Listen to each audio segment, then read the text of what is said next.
Active Bangla TV, আমরা বস্তুনিষ্ঠ সংবাদ প্রচারে সচেষ্ট।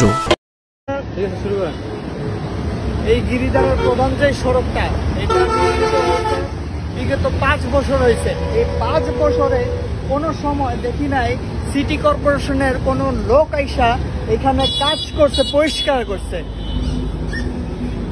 এখন যেটা হচ্ছে, আমাদের এলাকায় প্রচুর পরিমাণ মশার, ডেঙ্গু মশার উৎপত্তি হয়েছে। এইটা নিরসন করার জন্য, এটা কমানোর জন্য আমরা নিজ দায়িত্বে সিটি কর্পোরেশনের লোকের সাথে কথা বইলা ওইখান থেকে লোক নিয়ে আসছি, এবং কি আমরা নিজ হাতে হাতে এগুলো পরিষ্কার করতেছি। যেখানে ডেঙ্গু মশা হওয়ার সম্ভাবনা আছে ওই স্থানগুলো পরিষ্কার করে দিচ্ছি।